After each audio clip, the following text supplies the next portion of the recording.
Hi everyone. Okay, I'm trying to zoom in on my whiteboard, which is why you might not be able to see my face for this video, but I wanted to do a little video on the ends of DNA molecules because I think it's a bit confusing. So I'm going to draw a piece of DNA and I'm going to make it as if it's a replication bubble. So the DNA is going to go along, it's going to be like it's been opened up. Okay, so that black is the original DNA that was initially started off together and then it's been pulled apart here to open up the replication bubble. So the helicase would be here and the helicase would be here if this was happening in replication. Now, DNA has ends, and we talked about that in one of our other videos. And if you have a phosphate group at one end, so let's say there was a phosphate stuck there, this would make this a 5' end. All right, so and if you have a diagram and it says 5', you just know there's a phosphate there, or if it shows you a phosphate, you know it's a 5' end. That's this end right here. Now, because of the rules of DNA, if this is a 5' end, if we follow all the way along to the other end of this strand right here, this has to be a 3' end.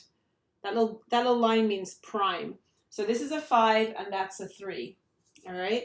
Now, because of the other rules of DNA and because DNA is anti-parallel, if this one is 5 to 3 in this direction, this one must be opposite. So this one has to be a 5 and this one has to be a 3.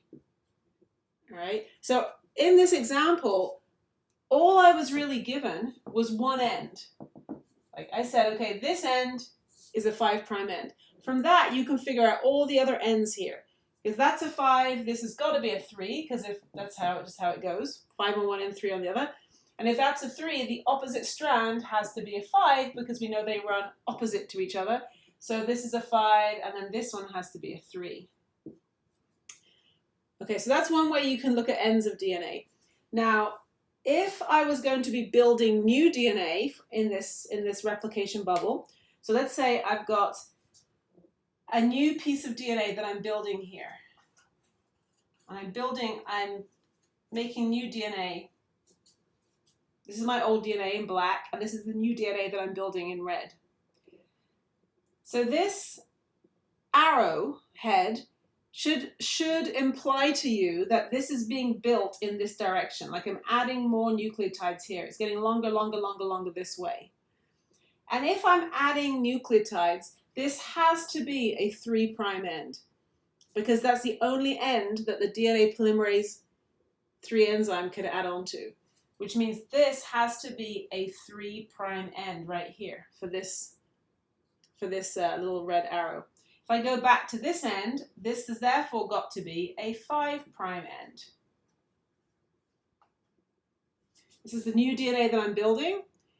I know this has to be a 3' end. How do I know this has to be a 3' end? I know because this arrow tells me I'm extending in this direction. And the only direction we can extend in for DNA is a 3' direction. All right.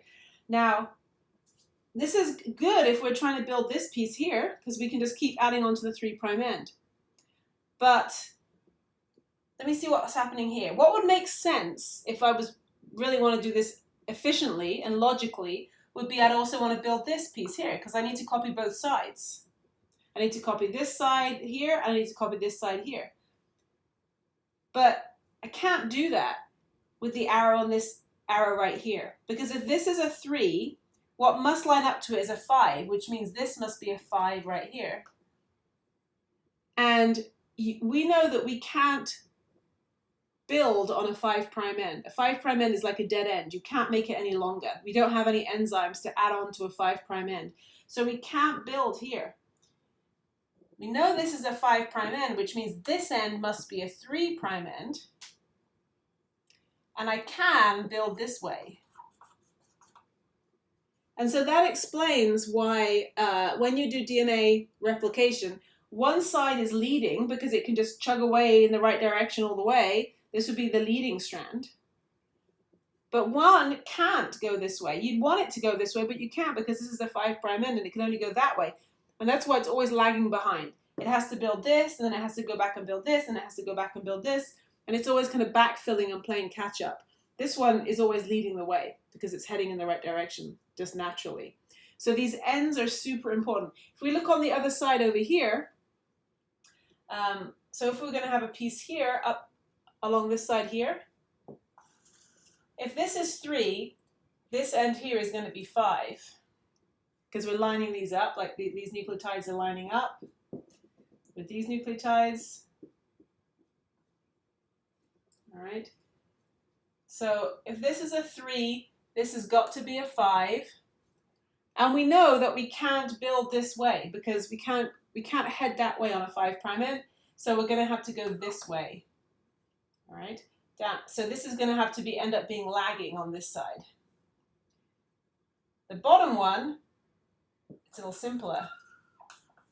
That's a 5. So the one we're matching up here is going to be a 3, which makes that a 5, which means that this one can just keep going. So this is leading,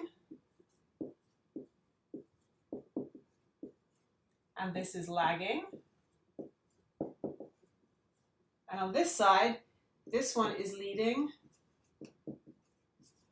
and this one is lagging.